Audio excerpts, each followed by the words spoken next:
June 22, 1945, Japanese Emperor Hirohito convened with his government and advisors this week, and he is now fairly certain that he wants to explore a negotiated peace with the Allies.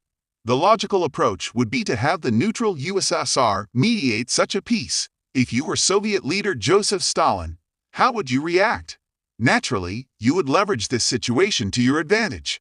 I'm Indy Nidell, and this is World War II. Last week, the Australians launched the Battle of North Borneo with landings on Brunei, capturing Brunei town and surrounding islands. Meanwhile, the Battle of Okinawa continued with Japanese soldiers surrendering or committing suicide, and the last German-occupied part of Europe was liberated. Here's what followed. On June 18, President Harry Truman met with his advisors and the Joint Chiefs of Staff to discuss the strategy regarding Japan. Earlier, on June 1, he received a report from the Interim Committee, which unanimously recommended using an atomic bomb against Japan as soon as possible to end the Pacific War.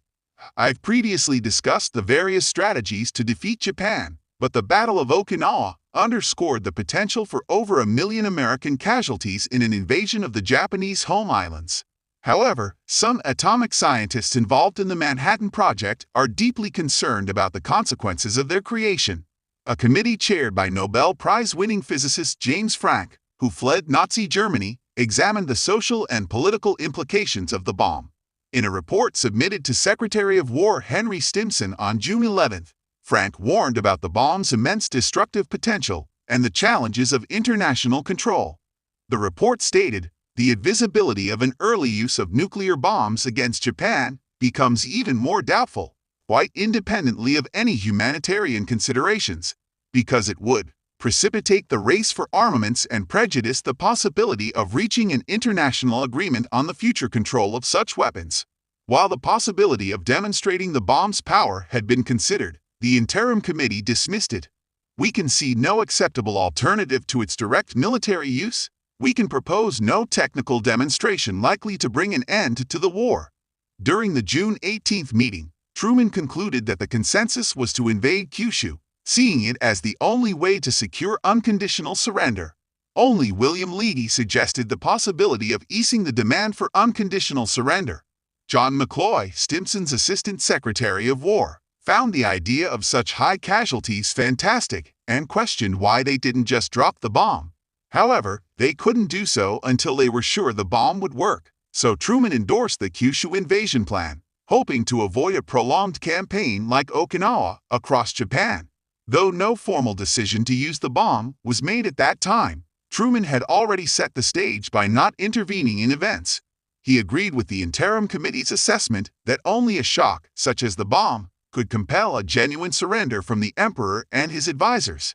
He also believed, possibly incorrectly as the bomb had never been tested, that using it would save more lives, both American and Japanese, than it would cost. Truman also had another consideration. Possessing the atomic bomb was a significant advantage, a trump card that he could use at the upcoming Terminal Conference in Potsdam next month. Truman's representative on the Interim Committee, James Burns, believed that this would enhance American bargaining power with the Soviets, especially as American troops were being redeployed from Europe to the Pacific Theater, potentially strengthening Stalin's position in Europe. Meanwhile, major fighting in the Pacific Theater was winding down this week with the conclusion of the Battle of Okinawa. To the south, the island seemed to be held together by a single wall of escarpment, where the final battle for Okinawa unfolded. The 96th Infantry Division advanced south after the Conical Battle, followed by the 77th Division securing the rear. The 7th Division moved southwest along the shore from the Chinan Peninsula, while the 1st Marine, later joined by the 6th Marine, advanced down the western shore after the Oroku Battle. The American forces were finally consolidated and ready. During the attack on Okinawa, the American 96th Division advanced from the north, the 7th Division from the east, and the 1st and 6th Marines from the west. Japanese Commander Mitsuru Ushijima had about 11,000 regular troops remaining from the 24th and 62nd Divisions, and the 44th Independent Mixed Brigade. In addition, he commanded approximately 20,000 service troops and personnel. Though these additional forces lacked proper training and equipment, they were interspersed with the regular troops, and anyone could fire a machine gun.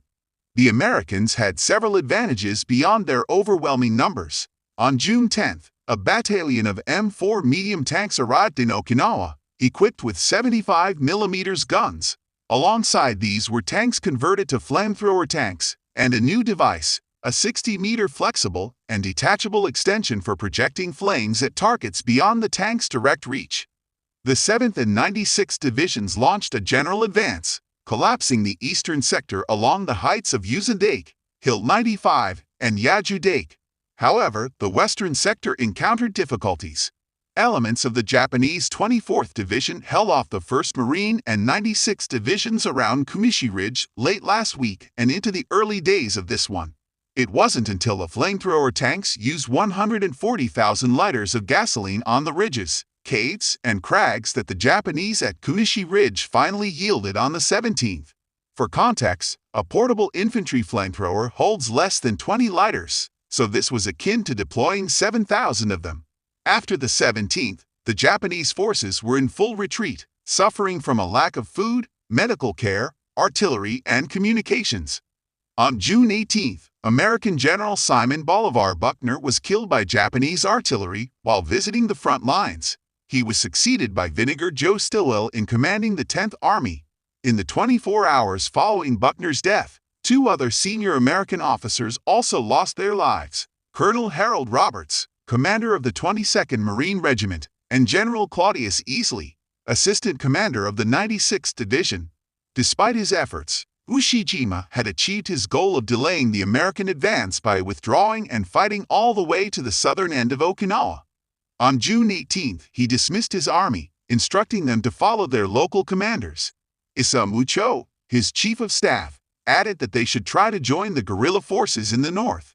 The final command cave of the 32nd Army was overcrowded with soldiers and civilian refugees, lacking even a private space for General Ushijima. The cave was cramped, damp, and infested with water dripping from stalactites. It housed hundreds of soldiers who had become separated from their units, many in a catatonic state. On June 21st, the final Japanese HQ, located on Hill 69, fell. That night, Generals Ushijima and Cho, in full field uniform with sword and medals, committed suicide on a ledge overlooking the East China Sea. In a final message, Cho wrote, "I depart without regret, shame, or obligations." After plunging daggers into their midsections, they were beheaded by their officers. Thus, on June 22nd, the Japanese were defeated on Okinawa. The 10th Army HQ issued a report declaring the battle over, though Operation Iceberg would not be formally concluded until July 2nd, with mop-up operations continuing for several weeks. The U.S. suffered 12,500 dead and 35,500 wounded. The U.S. Navy lost 36 ships and had 368 damaged, with 4,907 personnel killed, mostly in kamikaze attacks. Additionally, 768 planes were lost. The Japanese and Okinawan losses were catastrophic. As many as 120,000 military deaths were reported, though the actual number is likely around 100,000, along with 42,000 dead Okinawans. The Okinawan prefectural government estimated 94,000 Okinawan deaths, with 60,000 occurring in June after the Japanese retreat from Shuri. U.S. reports claim the Japanese lost 7,830 planes and the battleship Yamato, the world's largest. A significant number of Japanese troops, 10,755, were taken prisoner, marking the first time a large number chose captivity over death. This raised questions among American commanders. Did this indicate a general weakening of discipline and morale among Japanese forces, or was it overshadowed by the 100,000 soldiers, sailors, and pilots who chose death over surrender?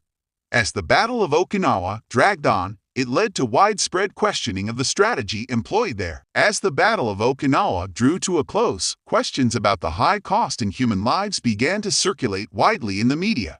The general public, not fully aware of the logistical challenges limiting the deployment and support of divisions on the island, or the diversion of reinforcements to prioritize the European theater, began to voice concerns.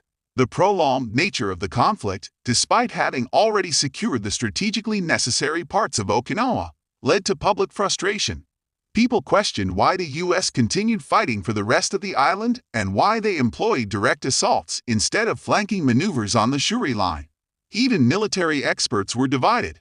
General Vinegar Joe Stilwell, who had been head of the Army Ground Forces before coming to Okinawa, criticized the lack of tactical thought in General Simon Bolivar Buckner's offensives.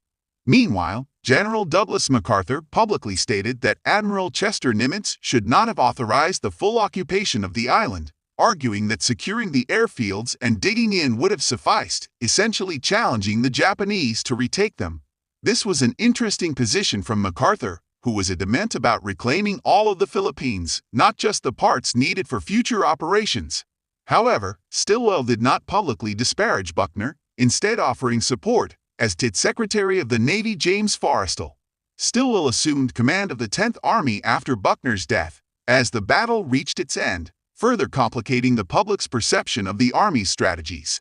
Meanwhile, the U.S. Navy launched operations against Wake Island. On June 20th, Admiral R.E. Jennings led Task Group 12.4, including carriers Lexington, Hancock, and Cowpin, in a raid on Wake Island. The operation served as a training exercise for the fleet as they prepared to join Task Force 38. Wake Island had been under Japanese control since December 1941, with a garrison of approximately 4,000 troops. This month, the Allies permitted a Japanese hospital ship to evacuate 1,000 troops, given the Japanese Navy's inability to reach the island unchallenged. The island's garrison continued to be targeted by air and sea raids whenever possible. In Borneo, Australian forces continued their operations. They focused on the Pocket, the last part of Labuan Island not under their control. After a 3-day naval and aerial bombardment starting on June 17, Australian infantry, supported by naval and aerial forces and tanks and flamethrowers, overwhelmed the Japanese on June 21, securing the island.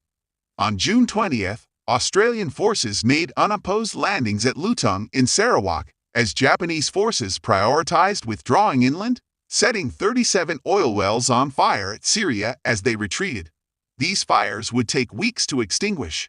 Additionally, there was a landing on June 16 at Weston, northeast of Brunei Bay, with patrols heading towards Beaufort, 25 kilometers inland, to intercept the main Japanese withdrawal route. They were expected to reach Beaufort by early next week. Across the Pacific, the Japanese were being relentlessly driven back. Whether in intense battles like Okinawa or with less resistance in places like North Borneo, the Japanese were steadily losing ground. It was clear to the Japanese government that American resolve was not waning despite the heavy casualties. New landings, including those being prepared against mainland Japan, were inevitable. On June 20th, Emperor Hirohito held an imperial conference with his prime minister, foreign minister, and military commanders. He urged them to seek an end to the war through diplomatic means. Consequently, the Japanese decided to approach the Soviet Union, which remained neutral, to act as an intermediary. Foreign Minister Shigenori Togo initiated contact with Japanese ambassador to Moscow, Naotake Sato. However, despite seeking peace, the Japanese were not yet ready to accept unconditional surrender, a stance revealed to the Americans through intercepted communications. The focus of Japanese diplomacy is now squarely on Moscow. The Supreme War Direction Council, SWDC, including the hardliners, has agreed to formally request Soviet mediation to negotiate a truce and peace settlement. Japan proposed sending former Prime Minister Fumimaro Kono as a diplomatic envoy to the USSR. However, the Soviet response has been non-committal. Soviet Foreign Minister Vyacheslav Molotov has been elusive, rescheduling meetings and eventually informing Japanese Ambassador Sato that a response will be provided after the upcoming Potsdam Conference, which is scheduled from July 17 to August 2. The Japanese are aware, as are the Allies, that the Soviets have pledged to enter the war against Japan by early August, as agreed at Yalta. Stalin and Molotov are using the diplomatic engagement to buy time for redeploying substantial forces from Europe to Siberia, positioning them for potential operations against Japan. Throughout July, significant movements of troops, armor, and artillery are expected along the Manchurian border. Even as Emperor Hirohito expressed a desire for concrete plans to end the war at the SWDC meeting on the 18th, saying, I desire that concrete plans to end the war, unhampered by existing policy, be speedily studied, and that efforts be made to implement them. Stalin's own plans to enter the conflict were being methodically prepared. A quote from Ian Toll's Twilight of the Gods encapsulates the situation. The factions in Tokyo had agreed on nothing beyond a vague appeal to the USSR. Nothing more concrete or conciliatory would be tolerated by the army. The regime's public policy was to fight to the bitter end, while its diplomatic activities were kept secret. The very idea of surrender was anathema. Even the peacemakers were working on the assumption that some kind of bargain could be struck. The Army High Command was willing and even eager to pull out of China and Southeast Asia, but they intended to withdraw their troops under Japanese command, not to surrender and be disarmed. As for allowing an occupation force on Japanese soil without a fight, any leader who proposed such a disgraceful idea was asking for a bullet between the eyes. Even now, in the summer of 1945, the men who ruled Japan were slow to recognize that they could not simply turn the hands of the clock back to 1941, or 1937, or 1931, or even 1905. They wanted peace, but they could not yet face up to the stark reality of their total defeat. Japan's shipping capabilities have been decimated, a direct consequence of the ongoing war. This aspect of the conflict, critical to the broader strategy of isolating Japan, took time to gain momentum. For those interested in understanding the broader context and history of this aspect, we have covered it in detail in previous content. This concludes the week's report. The continuing efforts of the Timey Host Army enable us to produce in-depth content. To support our work, consider joining the Timey Host Army at timeyhost.tv or patreon.com. Special thanks to Tim McCabe, our Timey Host Army Member of the Week, and to our newest commissioned officers. Don't forget to subscribe, and we'll see you next time.